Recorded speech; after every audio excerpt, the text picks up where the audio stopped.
Boa tarde. Retomamos a sessão da tarde do dia 26 de maio de 2021, da primeira turma ordinária, terceira Câmara, terceira sessão. Estão presentes os conselheiros Ari Vendramini, Salvador Cândido Brandão Júnior, Marco Antônio Marinho Nunes, Semiramis de Oliveira Duro, José Adão Vitorino de Moraes, Sabrina Coutinho Barbosa, Jusileia de Souza Lima e eu, Lisiane Angelotti Meira. Nós passamos agora ao julgamento do item 140, cuja recorrente é Cooperativa Industrial dos Produtores Rurais do Sudoeste Goiano. E a relatoria do Dr. Salvador. Doutor Salvador, quando estiver pronto, por favor, pode iniciar. Sim, eu vou começar lendo um pouco, porque, assim, não me recordo mesmo, tá? Esse aqui é COFINS, quarto trimestre de 2004, vinculado à receita no mercado interno, tá? Receita isenta ou com suspensão, nos termos do artigo 17 da Lei 11.033. Aí eu coloquei aí uma fotinha, em todos os processos eu fiz a mesma coisa, coloquei a fotinha do pé de compra para mostrar os créditos pedidos, né? Pleiteados. São pedidos de ressarcimento, tá? Todos eles.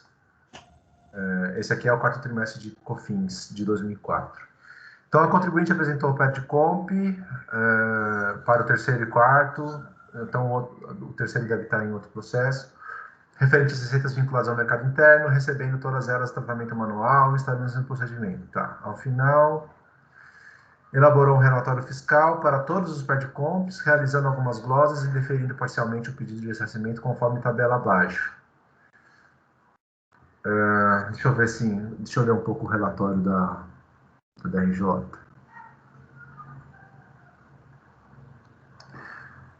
Resumidamente, a seguir, as principais considerações levantadas pela autoridade tributária na análise do direito creditório pleiteado. Não são todos os créditos, aqui ele trata o conceito de insumo, ele diz que não é qualquer despesa que é crédito, tem aquele conceito do IPI, né?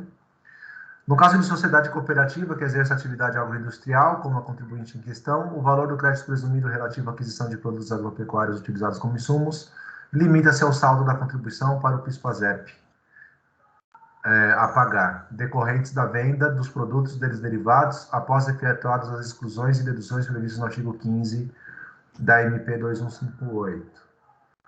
O referido limite do crédito presumido aplica-se de 1º de abril de 2005 e deve ser recalculado apenas para as operações efetuadas no mercado interno.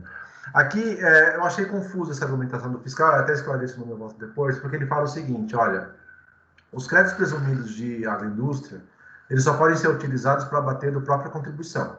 Eles não são objeto de ressarcimento ou de compensação. E mais, eles são limitados ao montante de débito. O que me levou a entender, e o contribuinte entendeu a mesma coisa, eu não posso acumular. Se eu tiver 100 mil reais de crédito presumido e 98 mil reais de débito de COFINS, eu uso os 98 mil e descarto os 2 mil. Foi o que deu para entender do que ele quis dizer. Tá? Eu nunca tinha visto esse tipo de argumentação. Não sei se alguém já viu, se isso é normal. Até porque a legislação diz que ele pode utilizar no trimestre seguinte, né? Para bater da própria contribuição, o que ele não conseguia bater no próprio trimestre. O que ele faz com os 2 mil? Esquece? Pelo que eu entendi da argumentação do fiscal, sim.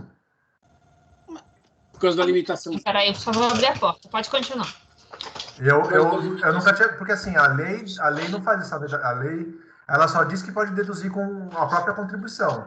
Mas que, se for excessivo, você pode deduzir nas contribuições do próximo trimestre. Eu também sempre vi. Então, vamos lá, continuando. Conforme a disposição do auto declaratório interpretativo número 15, o valor do crédito presumido previsto na Lei 10.925 não pode ser objeto de compensação, isso aqui eu já falei. Observa-se que os créditos aqui do PER é de mercado interno, COFINS no mercado interno. Foram ambos entregues em 30 de setembro de 2009, quando da vigência da Instrução Normativa 900. Oportuno observar que as inovações trazidas pelo artigo 17 da 11.033 e artigo 16 da 11.116 foram posteriores ao ano de 2004, de forma que o DACOM, naquele ano, não previa a separação dos créditos no mercado interno e correspondente à tributada e não tributada. O crédito dos PER em exame, todavia, deveria ser somente aquele referido no artigo 17, ou seja, somente o crédito vinculado às receitas não tributadas no mercado interno. Ele fez os ajustes, ele fez o critério de rateio, tá? Então, o que ele glosou aqui? Ele glosou alguns bens para revenda que que foram adquiridos com alíquota zero, né? Que são os defensivos agrícolas. Então, ele falou assim, ó, como você está comprando para revender bens que está sem tributação, de acordo com o artigo 3º, você não tem o crédito, né? Ele fez a mesma coisa com o regime monofásico, né, autopeças, enfim. Também realizou glosa de nota fiscal extemporânea. Glosou alguns bens utilizados como insumos, corretivo de solo, compra para adubos e fertilizantes.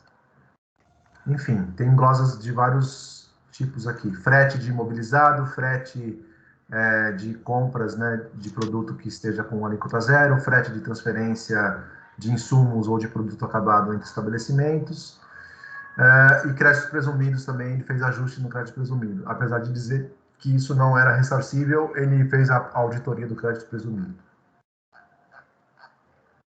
Deixa eu passando aqui, acho que se eu for ao voto fica melhor. Posso passar o voto, presidente? Pode. Então, a controvérsia na análise do pedido de ressarcimento de créditos ressarcíveis, vinculado ao mercado interno, né? A fiscalização analisou toda a documentação requisitada pelo agente fiscal durante o procedimento de fiscalização, inclusive demonstrativos de crédito. Não só documento fiscal, né, contabilidade da COM, mas também planilhas. Com toda a documentação em mão, a fiscalização detectou alguns equívocos na apuração e no requerimento formulado, constatando que a recorrente incluiu como crédito ressarcível aqueles que a lei não permite o ressarcimento, especificamente os acumulados em razão de receitas tributadas no mercado interno e crédito presumido. Aí ele fez o rateio, né? Aquilo que estava vinculado à receita de mercado interno tributada, você só pode deduzir, você não pode compensar. O crédito ressarcível é apenas de mercado interno não tributado. E crédito presumido da agroindústria também você não poderia ressarcir ou compensar. Então, embora a recorrente tenha apresentado um PERDCOMP informando, ele apresentou um PERDCOMP só para todos os créditos dele, do mercado interno, como crédito ressarcível. Ali dentro, a fiscalização detectou que ali dentro daqueles créditos tinha crédito presumido, tinha crédito do mercado interno tributado e tinha crédito de exportação, vinculado à receita da exportação. O que o fiscal falou? Olha, você só pode ressarcir os créditos que estejam vinculados a receitas não tributadas, né, no mercado interno, ou receitas que estejam vinculadas a receitas de exportação, créditos vinculados à receita de exportação. Aqueles créditos que sejam vinculados à receita do mercado interno tributadas, você não ressarce. Aí ele falou o seguinte, bom, então você só pode ressarcir mercado interno não tributado e exportação. Você apresentou tudo num pedido só. Você tinha que ter apresentado um PERDCOMP para exportação e um PERDCOMP para mercado interno. Então, eu estou excluindo do PERDCOMP os créditos vinculados a mercado interno tributado, estou excluindo do PERDCOMP o crédito presumido e estou excluindo do PERDCOMP os créditos vinculados à receita de exportação, porque, apesar de ressarcível, tem que ser objeto de um PERDCOMP específico. Fechou?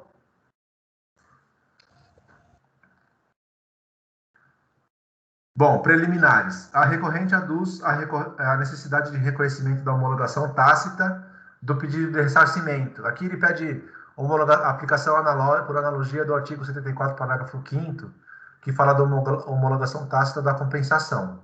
Eu digo que para pedido de ressarcimento não tem prazo. Na verdade, eu falo aqui, né, que na compensação é apresentada uma declaração que extingue o crédito tributário, então a Fazenda tem 5 anos para conferir se aquilo está certo e homologar. Por isso que tem o prazo, né? A declaração ela extingue um débito confessado antecipadamente, por isso que tem o prazo de 5 anos para analisar. No pedido de ressarcimento não tem nada, é só um pedido de crédito, de devolução. Então, ele não vai homologar ou não homologar uma compensação, ele vai deferir ou indeferir um crédito. Então, não é um ato de homologação, é um ato de deferimento ou indeferimento. E, para isso, não tem prazo, né? Então, eu afasto esse argumento, tá? A recorrente também, aqui está no item, página 12, tá? A recorrente também argumenta pelo reconhecimento de ofício, com o consequente ressarcimento dos créditos reconhecidos pela fiscalização, como vinculado à receita de exportação. Ele falou assim, olha, o fiscal, ele reconheceu expressamente que parte do crédito é vinculado à receita de exportação. Então, de ofício, ele tem que me ressarcir. Eu não tenho que pedir um outro pé de compra, ele tem que me dar. Assim, mesmo que a fiscalização tenha... Aí eu discordo, né, do entendimento. Onde que está aqui? Como a recorrente formulou um pedido específico de ressarcimento de crédito vinculado à receita não tributada no mercado interno, não é possível conceder nestes autos os créditos vinculados à exportação, na medida em que tais créditos devem ser objeto de um pedido específico, não sendo possível conferir, inclusive, se já for, não sendo possível conferir, inclusive, se já não foi mesmo objeto de um pedido pelo contribuinte. Então não tem como mudar isso aqui, né? Assim, mesmo que a fiscalização tenha detectado créditos ressarcíveis vinculados à receita de exportação, não há pedido de ressarcimento de tais créditos. Então, eu adoto o fundamento aqui da decisão de piso, tá? Afastando essa preliminar. Eu acho que, aqui é o argumento, né? A DRJ não deveria nem ter reconhecido desse ponto, visto que não faz parte da controvérsia, essa preliminar, né? Essa questão de reconhecimento de ofício.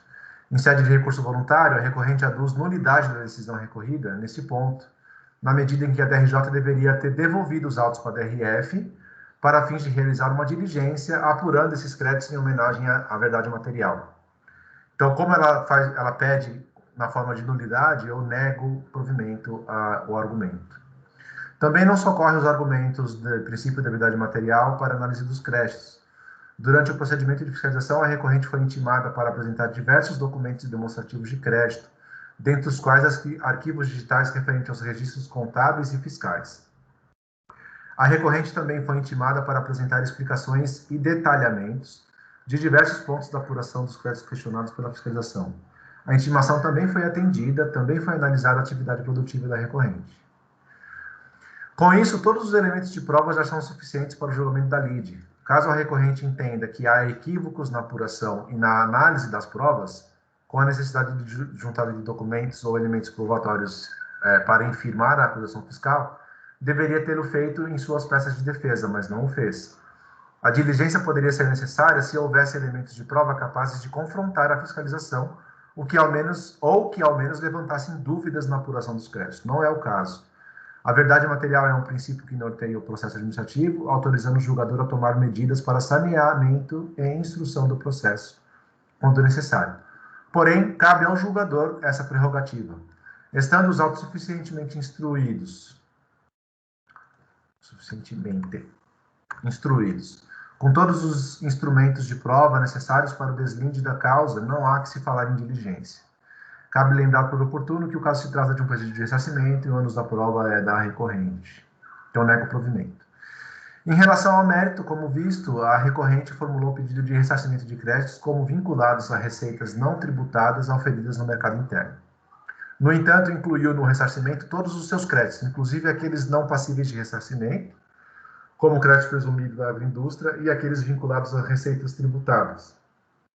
A recorrente também não segregou os créditos vinculados à receita de exportação, embora ressarcíveis deveriam ser objeto de um pedido específico.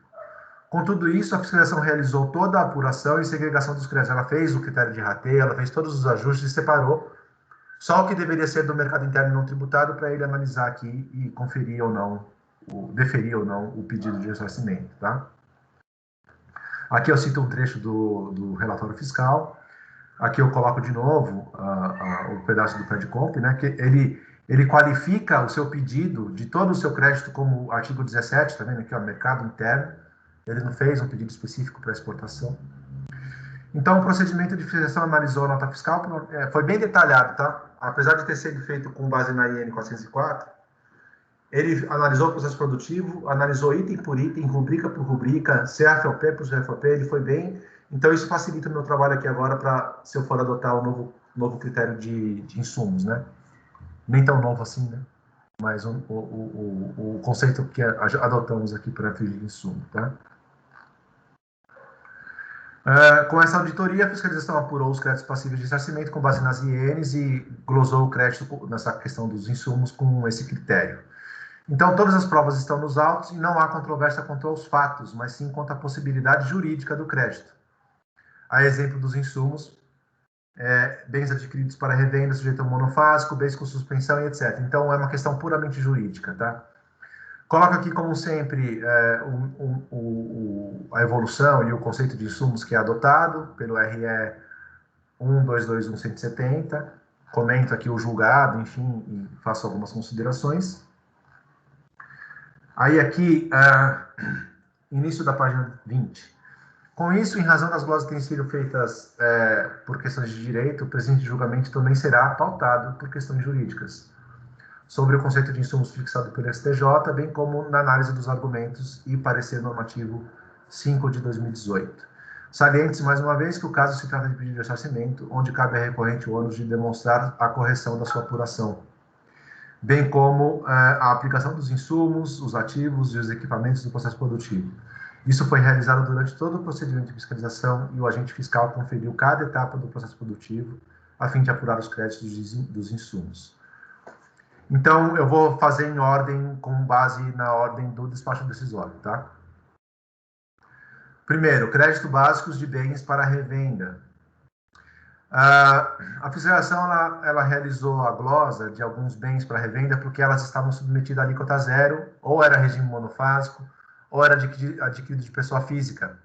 Então, com base no artigo 3º, que diz que o insumo, o bem para revenda tem que ser tributado, né? Quer dizer, para que você tenha crédito de PIS/COFINS, tem que ser adquirido de pessoa jurídica domiciliada no Brasil e que tenha sido passível de tributação, né? Exceto no caso de isenção, se a saída também for tributada, o que não é o caso, porque aqui é a alíquota zero, o regime monofásico, enfim, ele realizou a glosa, né? Então, temos aqui, ó, compras com alíquota zero, que são defensivos agrícolas, ele comprava para revender, tá? Então, não é caso também de crédito presumido. Compra para comercialização de mercadoria sujeita à incidência monofásica, autopeça, pneus, medicamentos. Compra para comercialização de mercadoria adquirida de pessoa física e compra destinada à exportação. Foram glosadas 9 notas fiscais que não sofreram a incidência da contribuição, visto que destinadas à exportação. Ele atua aqui como o estabelecimento que adquire com fim específico de exportação, né? Então, não havia incidência. Na verdade, esse crédito aqui é do cara que vendeu para ele, né? Com fim específico de exportação. Movimentação de mercadorias entre estabelecimentos, industrial e comercial, da própria contribuinte. Como ele caracterizou isso como não sendo compra, ele também glosou. E notas fiscais extemporâneas. A aprovação de crédito deve obedecer ao regime de competência, de modo que houve aproveitamento indevido, que aqui a Semines explicou no processo dela, né? Ela incluiu neste trimestre de apuração notas fiscais de outro trimestre. Então, isso foi retirado também da apuração. Em seu recurso voluntário, a recorrente aduz que a DRJ não enfrentou a controvérsia, isso porque o regime da não cumulatividade permite utilizar os valores pagos nas operações antecedentes para o arbitramento do tributo devido, para abatimento do tributo devido. Afirma que a apuração dos créditos sobre as compras sujeitos ao regime monofásico é plenamente devida, isso porque os produtos são destinados aos cooperados. O que ele argumentou aqui, ó? Ele falou o seguinte: eu não compro para revender esse produto sujeito a monofásico. Eu compro para entregar aos meus cooperados, não é uma venda, né? Eu transfiro para os meus cooperados. Então, o que eu estou excluindo? O que eu estou me acreditando? Ele está falando o seguinte, ó. Existe a tributação não cumulativa, então se eu comprasse de uma empresa, ia ter tributo, o PIS/COFINS, eu ia me acreditar disso, e quando eu vendesse, ia ter o tributo da minha venda, se não tivesse o regime monofásico, né? Aí o que ele falou? O regime monofásico é trazer esse tributo da minha venda, que poderia ter, aqui para a indústria. Ele está fazendo uma analogia aqui ao regime de substituição tributária do ICMS, tá? Eu estou incorporando no preço aqui do industrial o tributo que seria incidido só numa fase futura, que era da minha venda, que não vai acontecer. Por que não vai acontecer? Porque o produto eu não vou revender, eu vou levar para o meu cooperado.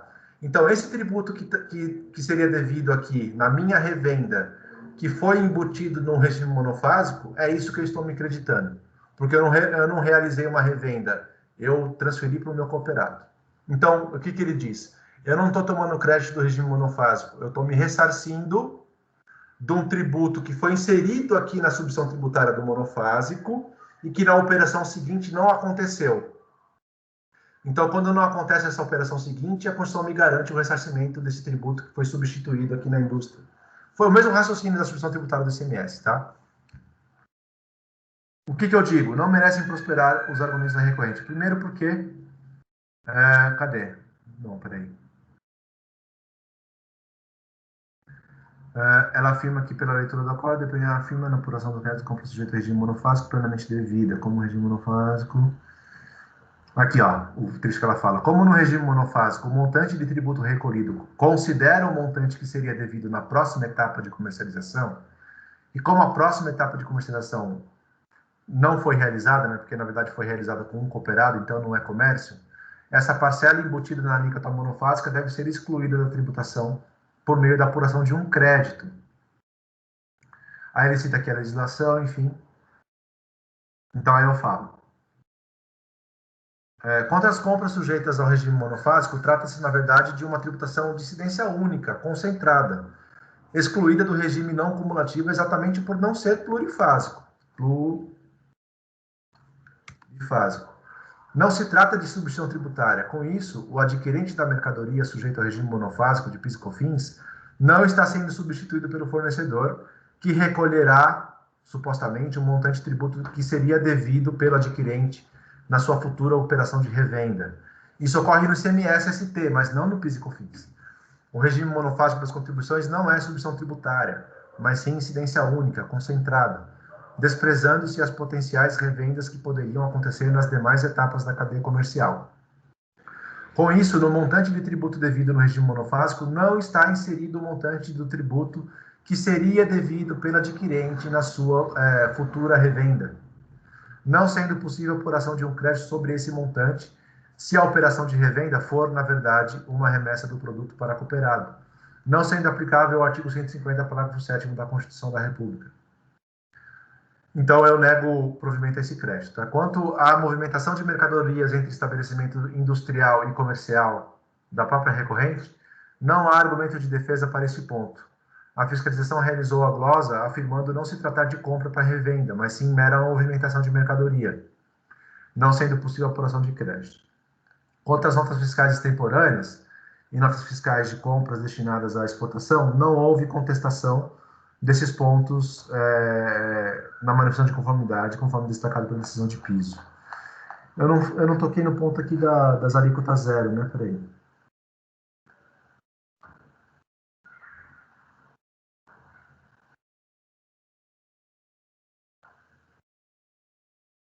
Tá aqui, ó. Em relação à alíquota zero, eu falo o seguinte. Afirma a recorrente que a apuração dos créditos das compras sujeita... Não, peraí. Aduz que não enfrentou a controvérsia, isso porque o regime não cumulativo permite utilizar os valores pagos nas operações antecedentes para abatimento do tributo. Afirma que, pela leitura do acordo, depreende-se... Está no início da página 23, essa parte ali que dá zero. Segundo porquê, o segundo parágrafo. Tá aqui. Não merece prosperar os argumentos da recorrente. Primeiro, porque foram reconhecidos como ressarcíveis exatamente os créditos apurados com base no artigo 17, não encontrando correspondência esse argumento com a controvérsia dos autos. Segundo, porque há expressa vedação legal para apuração de créditos sobre compras não tributadas, conforme o dispositivo abaixo. Então, nessa rubrica aqui de bens comprados para revenda, eu mantive todas as glosas, tá? Bens utilizados como insumos. A fiscalização realizou diversas glosas de créditos escriturados como insumos, seja porque os insumos estavam submetidos à alíquota zero, seja porque a fiscalização... Alisane, tá aí? Vocês não estão me escutando? Tô. Tá, não, eu tô voltando aqui, travou tudo mesmo, eu tô tentando arrumar. Tudo bem. Voltou. Seja porque a fiscalização afirmou não ser insumo. Então, tem argumento de que não era insumo, tem argumento de que o insumo era alíquota zero, tem argumento de que foi adquirido de pessoa física, então, que não era nem possível reclassificar para crédito presumido da agroindústria.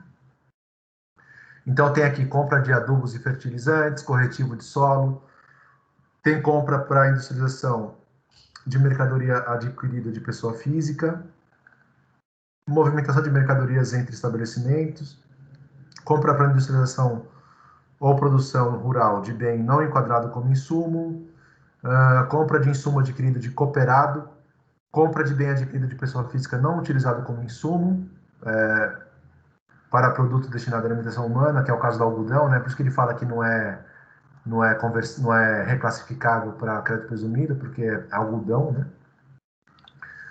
Então, nesse ponto, a defesa da recorrente é genérica, apenas sustentando que o conceito de insumo, segundo a STJ, não pode ser aquele conceito restrito associado ao mesmo raciocínio dos créditos não cumulativos do IPI.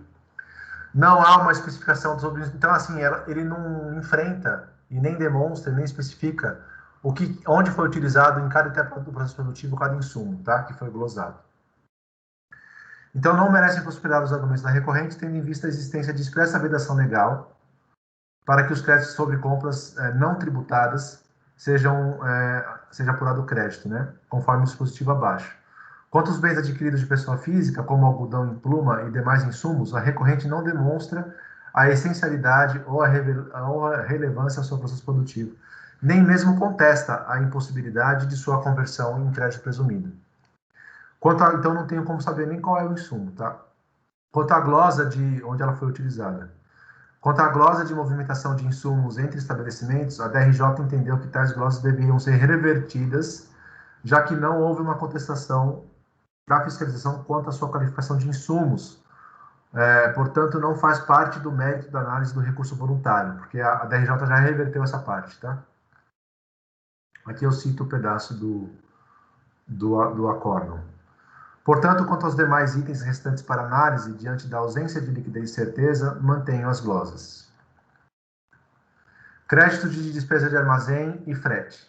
Então, ele separou o frete de insumo sujeito à alíquota zero, é aquele argumento que ele fala que o frete se incorpora ao custo de aquisição, e que se o produto, o insumo, ele é alíquota zero, o frete também, e não pode ser apurado o crédito. O frete assume o frete por ser acessório, ele assume a mesma natureza, né? Ele fala o seguinte: o frete não tem um crédito específico para ele, a não ser o frete da venda, né, no inciso 9º. Se ele for um insumo, ele assume a mesma natureza do insumo transportado, portanto, se o insumo transportado ele é alíquota zero, não é possível apurar crédito sobre isso. Eu discordo do entendimento, já expressei esse meu entendimento em vários votos. Se resta demonstrado, na verdade aqui é incontroverso, que ele contratou esse frete é um serviço separado, que sofreu a incidência do PIS e COFINS, ele não assume a natureza do insumo, ele é um serviço destacado, então é possível apurar crédito sobre esse frete. Tá? Até coloco aqui o parecer 5 para questionar esse ponto, cito um acórdão aqui do Winderley também. Então, eu reverto as glosas apuradas sobre o frete contratado para transporte de insumos que foram utilizados no processo produtivo. B, estou na página 28. Frete de produto, de compra de produto na incidência monofásica e frete de produto adquirido de pessoa física. A fiscalização glosou o frete de transporte de bem adquirido para revenda, mais submetidos ao regime monofásico. Conforme determina a linha B do inciso 1º do artigo 3º da Lei 10.637, não se pode descontar crédito de produtos monofásicos para revenda. Neste ponto, as glosas devem ser mantidas. Referido frete não pode ser tratado como insumo do processo produtivo, na medida que se refere a uma despesa incorrida para transporte de bens para revenda. Então, ele está no inciso 1º, não no inciso 2º, tá? Ele não está transportando insumo, ele está transportando bem para revenda. E eu não tenho como alocar isso por uma produção ou processo produtivo por meio de critério de rateio, enfim. É uma despesa vinculada exatamente ou notoriamente para bens para revenda. Quanto ao frete de pessoa física, a operação não é tributada, então ele contrata frete de pessoa física, tá? Não sei se é carreto, é uma pessoa física que prestou o frete para ele. Então, como é de pessoa física e não tem incidência de PIS/COFINS sobre esta contratação, também vejo como impossível a apuração de crédito. Frete de imobilizado, frete não especificado na resposta à intimação e notas fiscais extemporâneas. Naquele mesmo argumento, né? Ele pegou nota fiscal de outro período e incluiu aqui nesse período. Neste tópico, a fiscalização realizou a glosa de fretes não relacionados com o processo produtivo, nem mesmo com a aquisição de bens para revenda, havendo parte deles que não houve nem a especificação sobre a que se refere, não sendo possível aferir do que se trata, apesar da recorrente ter sido intimada para tanto. Em sede de recurso voluntário, a recorrente apresenta uma argumentação genérica para afirmar que o custo do frete integra o valor da aquisição dos bens destinados à revenda, nos termos do artigo 13 do Decreto-Lei 1598, que é a lei do imposto de renda. Né? Questiona também o argumento da fiscalização de que o frete, por incorporar ao custo de aquisição do bem, passa a receber a mesma natureza tributária do bem transportado, não sendo possível passível de crédito sobre o valor do produto não for possível apurar crédito, como nos casos de alíquota zero. Esses argumentos não se aplicam aos fretes glosados aqui. Esses argumentos se aplicam aos fretes glosados na linha A, acima analisado, no que diz respeito ao frete de insumos. Porém, a recorrente argumenta sobre os fretes de ativo imobilizado, nada argumenta, né? A recorrente nada argumenta sobre o frete de ativo imobilizado e demais bens não enquadrados como insumos, tampouco adquiridos para revenda. Não há especificação sobre quais são os produtos, tampouco os ativos, bem como onde são utilizados no processo produtivo. Também não há argumento sobre as notas fiscais extemporâneas registradas na competência equivocada. Caberia à recorrente trazer essas provas, então eu adoto aqui a conclusão da decisão de piso e mantenho todas essas glosas dessas linhas D, E e H. F. Frete de compra não enquadrada como insumo ou bem para revenda. Neste ponto, a fiscalização realizou a glosa sobre frete de compras de bens não enquadrados como insumo, nem como bem para revenda. Em sede de recurso voluntário, a recorrente apresenta aquele argumento de que o frete se enquadra, se incorpora no custo de aquisição do bem destinado à venda. Questiona também o argumento da fiscalização de que o frete, por incorporar ao custo de aquisição, passa a receber a mesma natureza tributária do bem transportado. Esses argumentos se aplicam aos fretes glosados na linha A, acima analisado, no que diz respeito aos fretes de insumos, que na verdade era de bens para revenda. Porém, a recorrente nada argumenta sobre os fretes de ativo imobilizado e demais bens não enquadrados como insumos, tampouco adquiridos para revenda. Não há especificação sobre quais são os produtos, tampouco os ativos, enfim, estou repetindo o que eu já disse na linha anterior. E caberia à recorrente trazer essa prova da liquidez e certeza. Mantenha essas glosas também. Fretes de transferência. A fiscalização realizou glosa nos fretes de transferência de lenha para a utilização na caldeira, utilizado como combustível no processo produtivo. A própria recorrente cultiva o eucalipto e produz a lenha, transferindo para os estabelecimentos industriais. Como não se trata de frete na operação de venda, a fiscalização realizou a glosa. A própria DRJ já reverteu essa glosa, tá? A recorrente, ela aduz aqui a possibilidade de ser insumo, e a DRJ já reverteu essas glosas no acordo recorrido, então não faz parte do litígio, apesar da recorrente trazendo recurso voluntário. Então, esse ponto do recurso voluntário não deve ser reconhecido, pois já revertido na decisão de primeira instância. Créditos básicos de outras operações com direito a crédito. O que era isso aqui?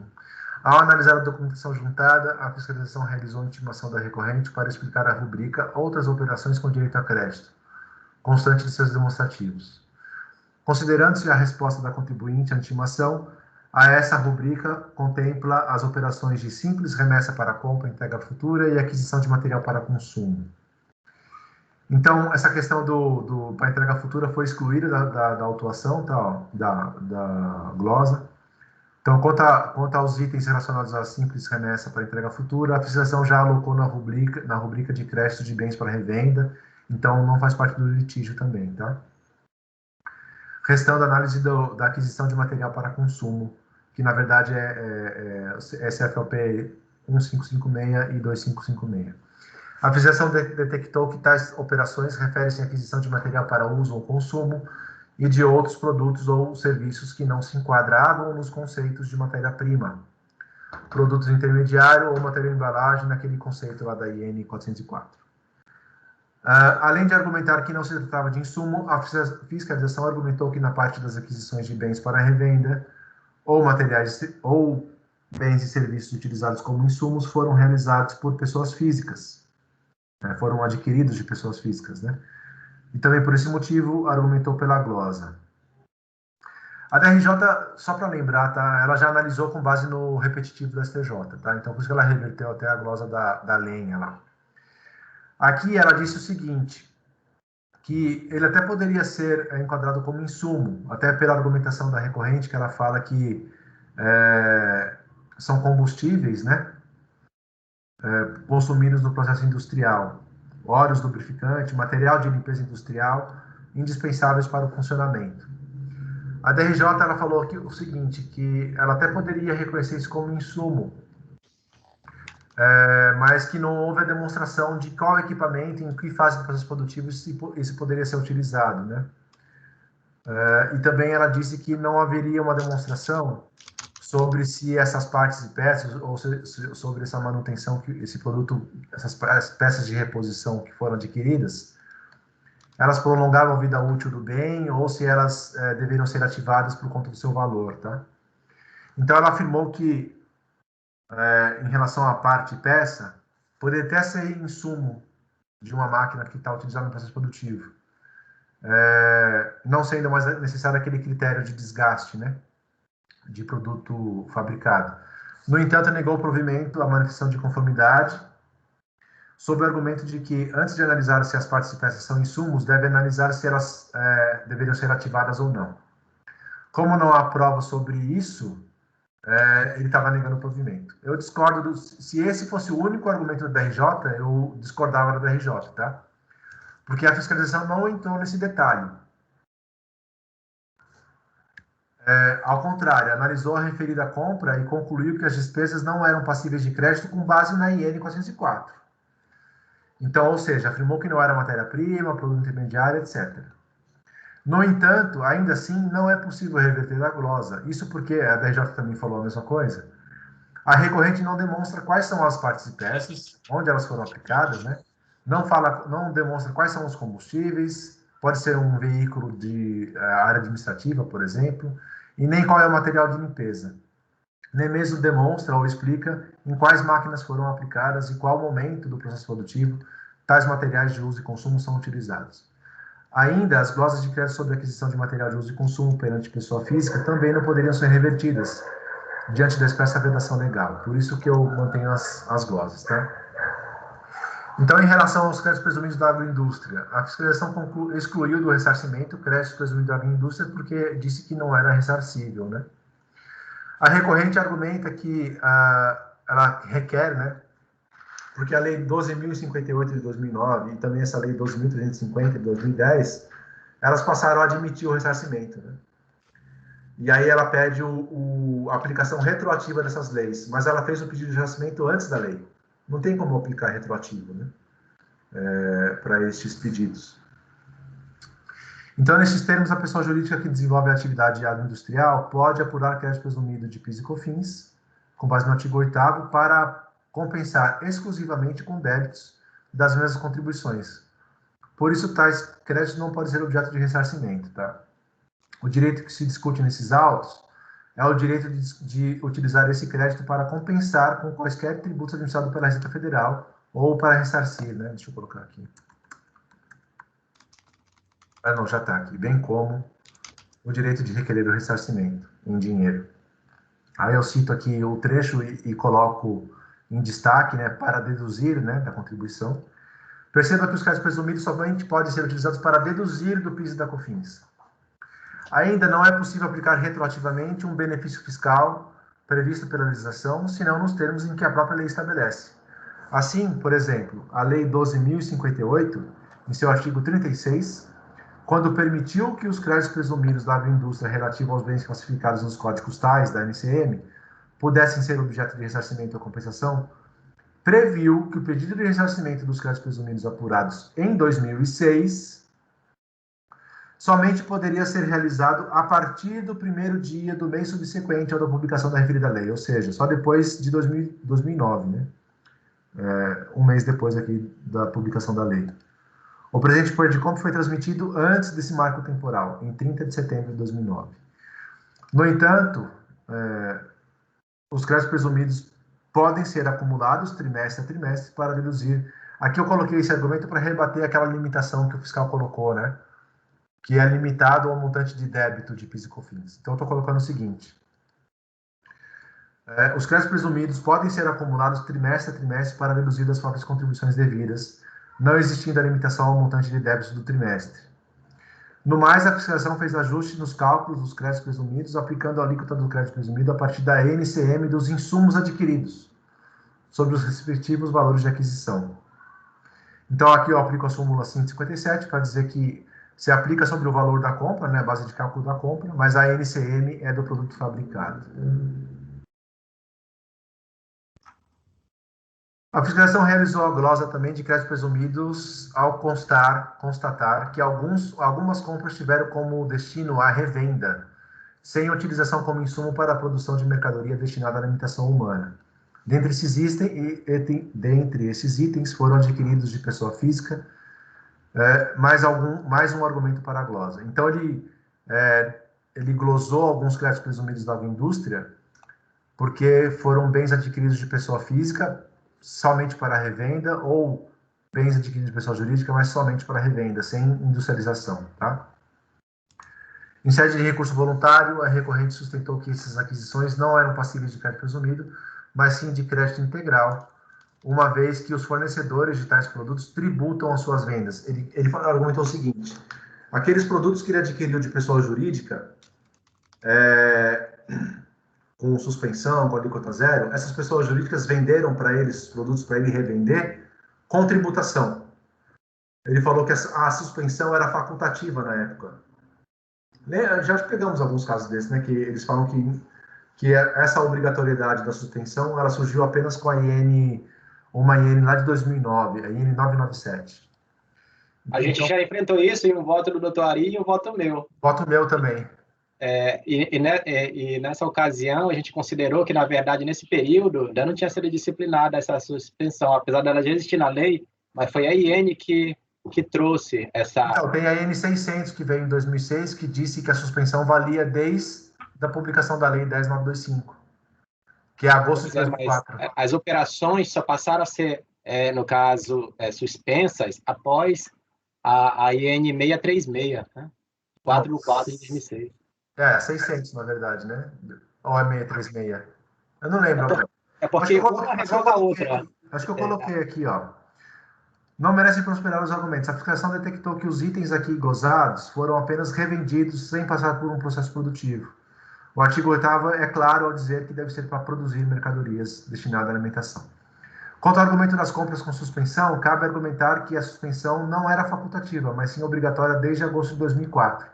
A Câmara Superior de Recursos Fiscais já proferiu diversas decisões, acolhendo o entendimento de que a suspensão da contribuição prevista no artigo 9º da Lei 10.925 teve início em 1º de agosto de 2004, a IN 636 mesmo, conforme determina o artigo 17, inciso 3º da mesma lei e da IN 636 de 2006.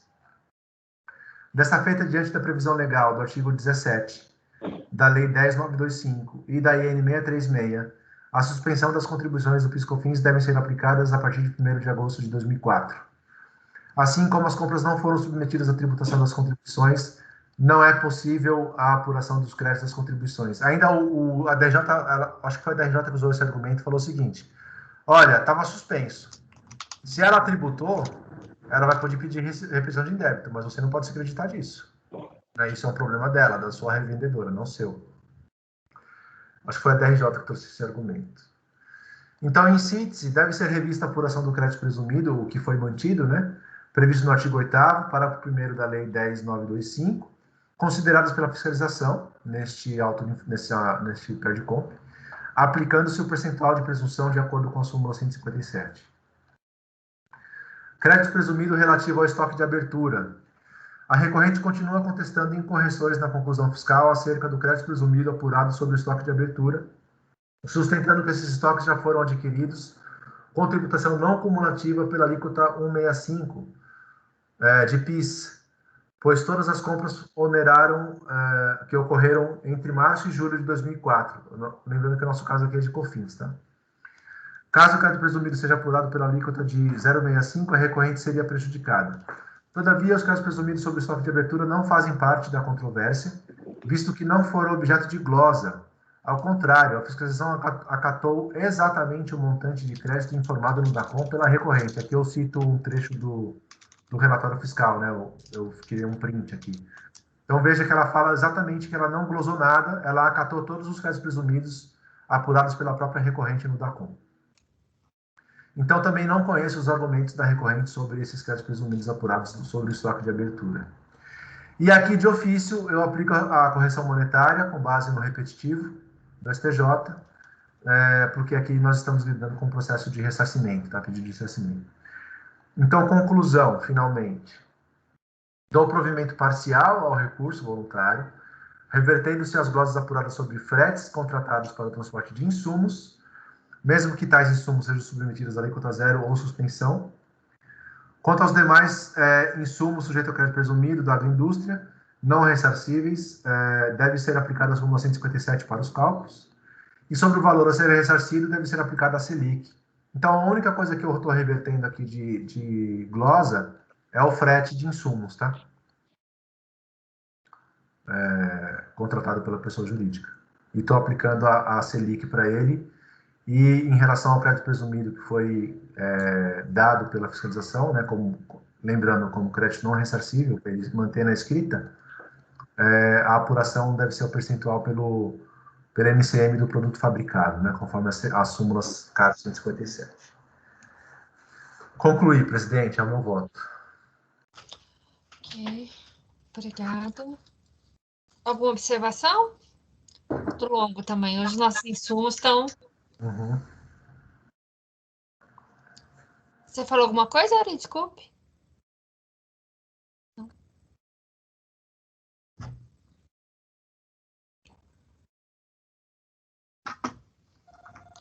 Vou tomar aqui o número do item. É o item 140. Podemos votar? Doutor Ari? Acompanho o relator. Obrigada. Doutor Marco Antônio? Eu também acompanho. Obrigada. Doutora Semiramis? Acompanho. Obrigada. Doutor José Adão? Eu acompanho com exceção do pagamento de juros compensatórios à taxa Selic sobre o ressarcimento. Nesse ponto eu nego provimento. Obrigada. Doutora Sabrina? Acompanho. Obrigada. Doutora Jusileia? Sim, acompanho. Obrigada, eu também acompanho. Então, a decisão é por unanimidade de votos, com exceção dos juros, em que há divergência do doutor José Adão. Com isso, concluímos o julgamento do item 140. Passamos para o 141, doutor Salvador? Por favor. Quando estiver pronta, a palavra é sua. Só um minutinho, por gentileza, presidente. Só um minutinho.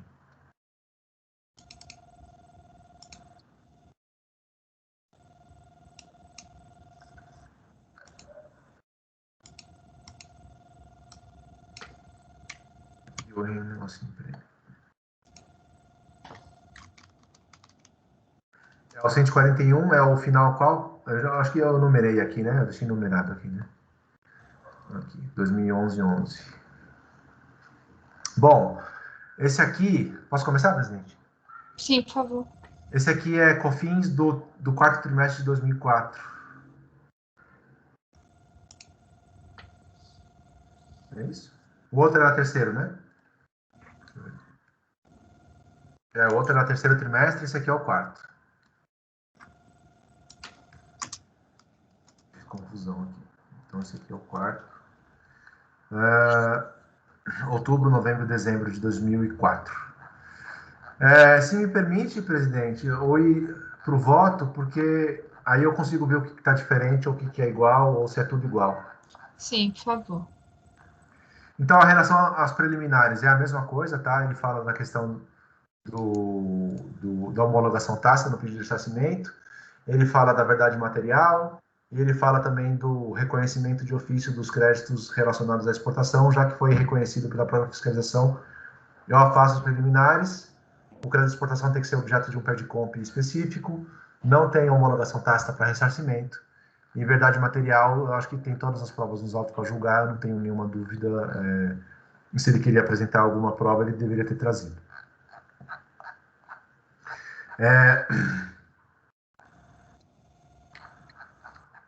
Deixa eu ir passar lá para onde está o começo. Bens para revendas, né? Página 20. É a mesma coisa, é compra de monofásico, compra de sujeito a alíquota zero ou suspensão. Que mais? Compra destinada à exportação com fim específico, né? Ele foi o adquirente com fim específico de exportação. Compra de pessoa física, enfim. Os argumentos são todos os mesmos, tá? Alguns do monofásico, ele trouxe o mesmo argumento da substituição tributária, do ICMS. Ele não argumentou sobre algumas coisas, sobre alguns pontos, igualzinho o outro, então eu mantenho todas as glosas nesse ponto. Em relação ao crédito sobre insumo, também é a mesma coisa, né? Compra de produtor rural com alíquota zero. Produção rural de mercadoria adquirida de pessoa física. Movimentação entre estabelecimentos. Tudo isso também igualzinho ao outro. Uma parte já foi revista pela DRJ, que é essa parte de movimentação entre estabelecimentos. A DRJ já reverteu isso. E não tem recurso de ofício, né? É um pé de comp. Então, como a DJ já reverteu isso, está tudo certo. Quanto aos demais itens, por falta de especificação, eu mantenho todas as glosas também. Frete. Estou revertendo apenas o frete de insumos, né, de compra de insumos, que estavam com a alíquota zero, porque ele incorreu nessa despesa, ele contratou um frete específico, que foi sujeito à tributação. O frete de pessoa física eu estou mantendo, o frete de produto sujeito à incidência monofásica eu estou mantendo, porque era um bem para revenda, né? Não era para industrialização. São os mesmos dos outros. Frete de imobilizado, também não houve especificação, não houve defesa desse ponto, não houve defesa também em relação ao bem não enquadrado como insumo. O frete de transferência, que é a lenha, a DRJ já reverteu, então eu não conheço dessa parte, porque já foi revertido, tá? Então é tudo igual. A única coisa que eu estou revertendo aqui, então, é o frete sobre insumos, compra de insumos.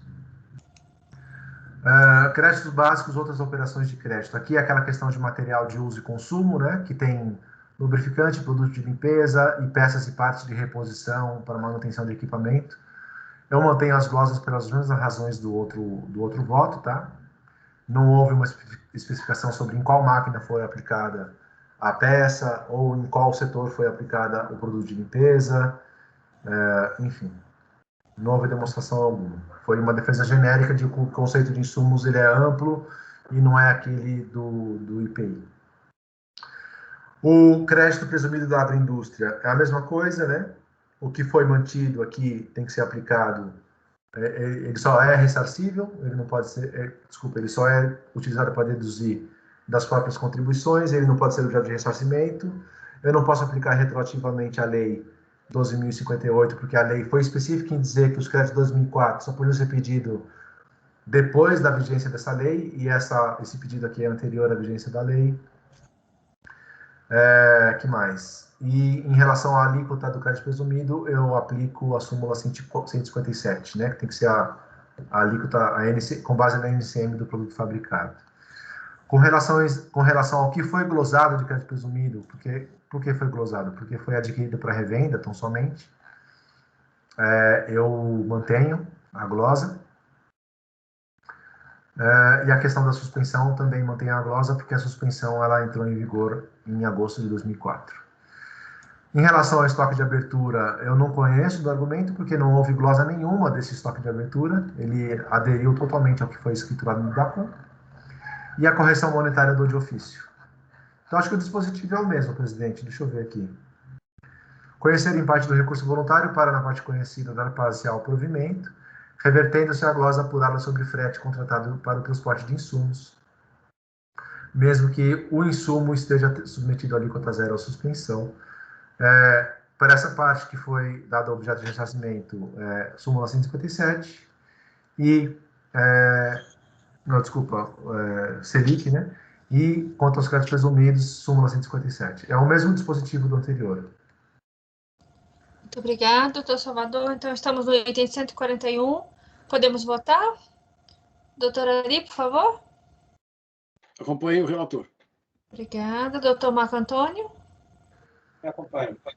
Obrigada. Doutora Semiramis. Acompanho. Obrigada. Doutor José Adão. Discordo com relação à Selic. No mais, acompanho o relator. Obrigada. Doutora Sabrina. Acompanho. Obrigada. Doutora Jusileia. Acompanho. Obrigada. Então, nós concluímos a votação do item 141. A decisão é por unanimidade de votos, com exceção do item relativo à correção monetária, que é a dissidência do Dr. José Adão. Ok. Então, Salvador, agora é 142. Então, passamos ao julgamento do item 142, cuja recorrente é a mesma, Cooperativa Agroindustrial dos Produtores Rurais do Sudoeste Goiano, também de relatoria do doutor Salvador. Por favor, doutor, a palavra é sua. Esse aqui é igualzinho o que a gente acabou de julgar, porque esse aqui é o PIS do quarto trimestre. O outro era COFINS do quarto trimestre, e esse aqui é o PIS. É a mesma coisa, são os mesmos itens glosados, os mesmos argumentos. Então, se me permite ir para a conclusão, conheço em parte do recurso voluntário para, na parte conhecida, dar parcial provimento, revertendo as glosas sobre fretes contratados para o transporte de insumos. Quanto aos demais insumos sujeitos ao crédito presumido da agroindústria, não ressarcíveis, deve ser aplicada a súmula CARF 157 para os cálculos, e sobre o que foi deferido a título de ressarcimento aqui, aplicar a Selic, com base no repetitivo. Ok, muito obrigada. Doutora Ari? Acompanho. Obrigada. Doutor Marco Antônio? Acompanho. Obrigada. Doutora Semiramis? Acompanho. Obrigada. Doutor José Adão? Discordo apenas quanto à Selic. Obrigada. Doutora Sabrina? Acompanho, presidente. Obrigada. Doutora Jusileia? Acompanho. Obrigada. Então, nós concluímos a votação do item 142. Você também acompanha? Eu também acompanho, desculpe, eu também acompanho. Nós concluímos a votação do item 142 e foi por unanimidade de votos, com exceção do Dr. José Adão, que discordou em relação à taxa Selic. Ok. Vamos para o último. Para o último, então vamos para o item 143, mesma recorrente, Cooperativa Agroindustrial dos Produtores Rurais do Sudoeste Goiano, também de relatoria do Dr. Salvador. Por favor, doutor.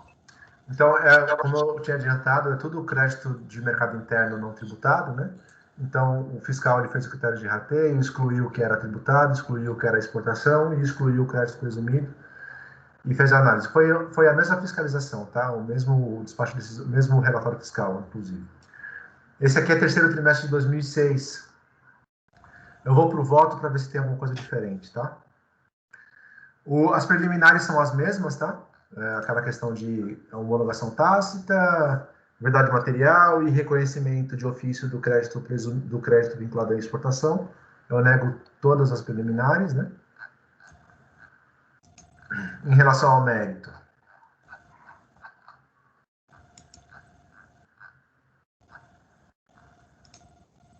Peraí. Página 20. Bens para revenda. Então, teve compra de pessoa física, compra com alíquota zero e compra com regime monofásico. Mesma coisa. Sujeito a alíquota zero, monofásico, mercadoria adquirida de pessoa física e movimentação de mercadoria entre estabelecimentos. Aqui não tem nota fiscal extemporânea lá de outra competência, que ele também não recorreu nos outros, né? Então, em relação à alíquota zero, o monofásico são os mesmos argumentos. A alíquota zero não tem previsão legal para o crédito, né? Artigo 3º, parágrafo 2º, inciso 2º. Monofásico, na verdade, não é uma substituição tributária, é um regime concentrado, também nego, então eu mantenho todas as glosas, tá? Pessoa física também não é tributada, então eu mantenho todas as glosas. Bens utilizados como insumos, não teve argumentação dele sobre os créditos, sobre o que se tratava, ele apenas trouxe uma argumentação genérica sobre que o conceito de insumos não poderia ser aquele do IPI. Então, em relação ao que é a alíquota zero ou suspensão, eu mantenho a glosa com base no artigo 3º de novo, que se não tiver tributação não tem crédito.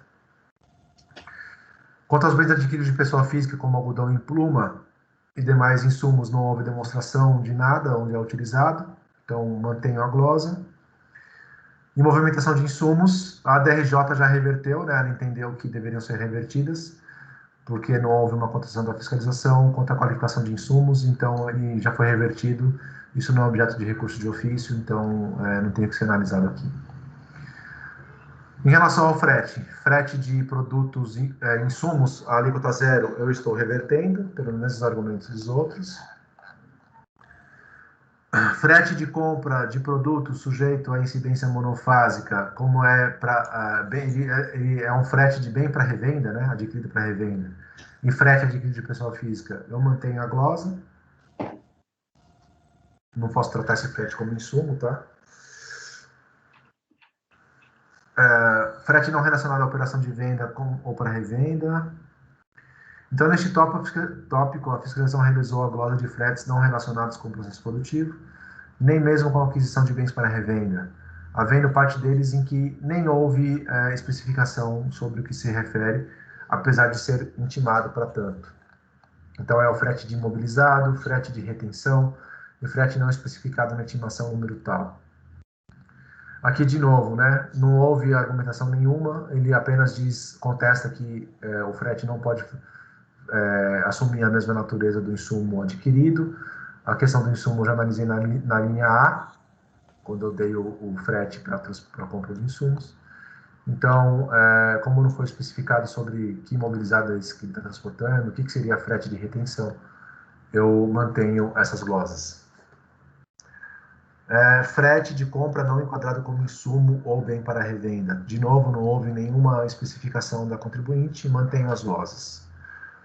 Frete de transferência, aqui é o frete da lenha, né? Ele produz a lenha e transfere para outros estabelecimentos. A DRJ já reverteu essa glosa com base no recurso especial do repetitivo lá do STJ. Né? Então, apesar disso ter sido trazido no recurso voluntário, não faz mais parte da controvérsia porque já foi concedido, então eu não conheço essa parte.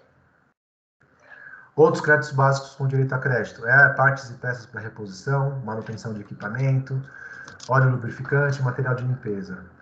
De novo, não foi especificado onde, em qual etapa do processo produtivo foi utilizado, então eu mantenho a glosa. Em relação aos créditos presumidos da agroindústria, ele questiona a questão do ressarcimento, ele pede a possibilidade de ressarcimento, pede a aplicação retroativa da Lei 12.058, que permitiu o ressarcimento desses créditos presumidos. Eu afasto essa possibilidade de dedução, de ressarcimento, porque na época a lei só permitia deduzir das próprias contribuições, e a Lei 12.058 de 2009 ela entrou em vigor após o pedido de ressarcimento aqui, objeto de análise. Então, ele entrou com PERDCOMP em 19 de abril de 2007, e a lei entrou em vigor só em 2009, né? Eu acho que foi em novembro ou dezembro de 2009. E essa lei foi específica, né, para fatos geradores de 2006.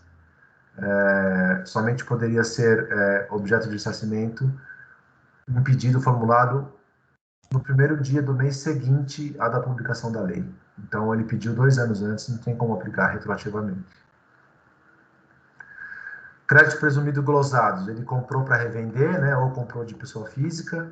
Tem aquele argumento de que ele comprou com suspensão, mas o fornecedor não aderiu à suspensão, ele era facultativa, né, enfim, todo aquele argumento dos outros. Eu digo que não é facultativa, que a IN 636 de 2006, ela diz que a suspensão ela é válida desde agosto de 2004, e que somente o crédito presumido só pode ser utilizado para produção, né, não pode ser para revenda. Então, eu mantenho essas glosas aqui dos créditos presumidos que foram feitas. Correção monetária do de ofício.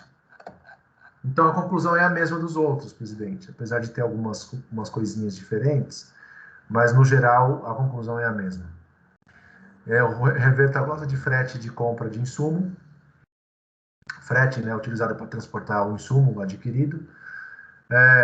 no crédito presumido, eu aplico a súmula 157 do CARF para adotar o percentual da NCM do produto fabricado. E o que for ressarcido, aplicar a Selic com base no repetitivo. Ok. Muito obrigada, doutor Salvador. Podemos votar o item 143? Doutor Ari? Acompanho o relator. Obrigada. Doutor Marco Antônio? Olha, Obrigada. Doutora Semiramis? Acompanho. Obrigada. Doutor José Adão?